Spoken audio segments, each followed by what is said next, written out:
Congressman, great to have you on with us here, sir. Good, Alex. Good to be with you again. Good to have you here. Gallup poll shows that now a majority of Americans would abolish the Federal Reserve if they could, according to CNBC. Can you comment on this exciting development, Congressman? Well, I think it's rather amazing. You know, a year or two ago, I imagine very few people even thought about the Federal Reserve.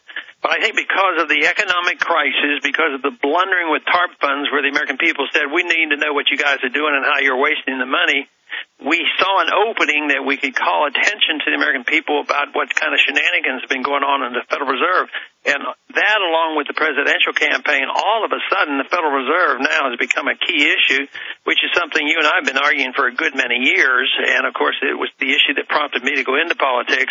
And lo and behold, now it's front and center in the debate. And there's a lot more yet to come.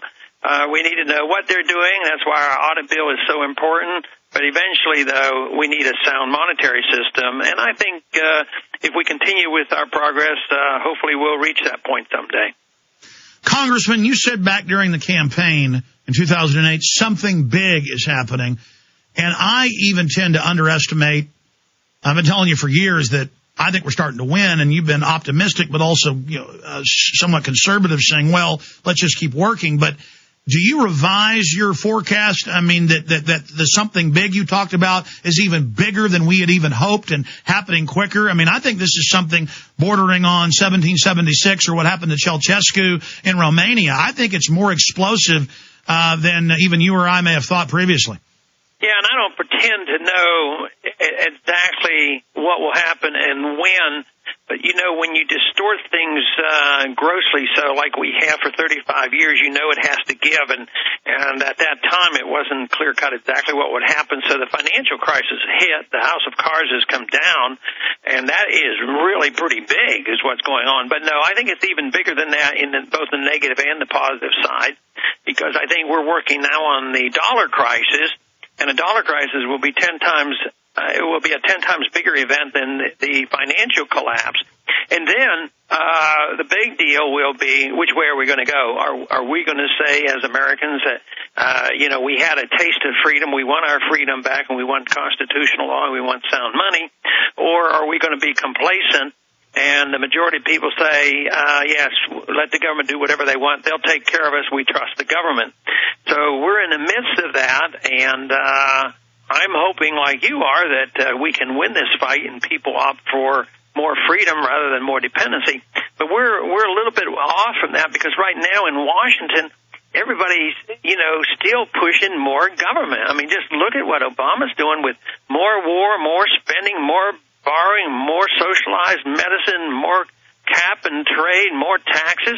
But at home, when I go home or around the country or talk on radio shows, I find out that there's literally not tens of thousands, but literally millions of people who understand exactly what's going on, and they've had enough. And I think this spontaneity with some of these tea parties show that there's a lot of people very upset with what's happening. Well, yes, sir. We've gone in the last year from the media laughing at anti-Federal Reserve movement and the anti-globalist movement to now openly on the news every night. They're saying they're scared. The establishment is openly up there on their parapets, the controlled left-right paradigm, admitting that this movement is like a bushfire set in the minds of men. As Thomas Jefferson said, I mentioned the poll, the scientific poll. There's Gallups and others showing that below 50% for the Federal Reserve now and growing. Obama and his approval rating now the lowest of any modern president at this point 6 months in to office. It just looks like government on every front is in free fall unless you're pro-liberty, libertarian like yourself, and your numbers are just going off the chart. Infowars.com numbers. My radio show is being picked up by more and more stations. This show is exploding. Every other indicator is liberty is rising. Tyranny is still juggernauting forward, but losing momentum as they drive through their agenda.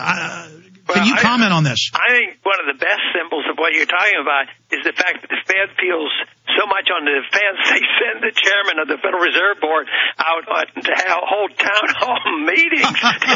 That is hilarious. But that also shows that they're on the defensive and we're on the offensive, but we have truth on our side. I mean, the absurdity that they can control us forever by just printing money and claiming that they will always have wealth by printing money is so absurd that the people realize this. So I think since we have honest money and truth and limited government and freedom on our side, if we don't win, there's something awfully wrong with us. And yet I think that obviously we're making great progress.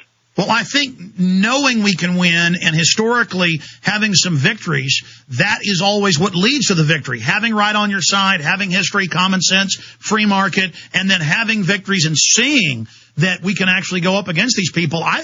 It's very exciting. I mean, the fight is just now starting. I'm not saying it's easy, but I think the momentum's starting to shift. Sir, you've talked a lot previously about stage crises, Gulf of Tonkin type events. They're now green lighting. Biden and others saying, yeah, we will support Israel. They have a right to hit Iran.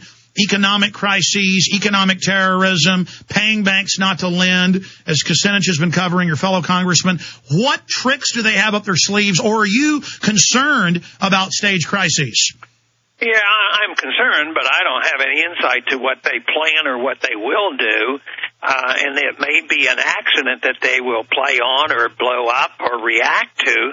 So it doesn't necessarily have to be absolutely contrived. They may have, an accidental confrontation, or sometimes they'll just go out and something gets blown up, and this will incite the people.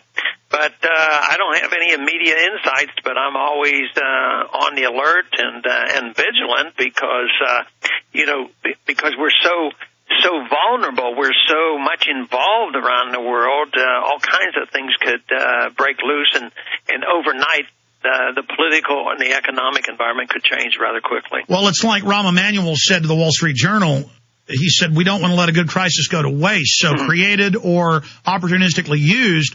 What about the economic terrorism? Back in October, they said, give us unlimited power in the banking or there's going to be a depression, and the stock market plunged 777 points. Is that not economic terrorism? Yeah, it is. And if it doesn't have enough fear and put enough fear in the heart of the people, they'll create the fear because people succumb and they give up their liberties when they're very fearful. So that's what we have to convince the people that they should not be doing, is sacrificing their liberties for their security.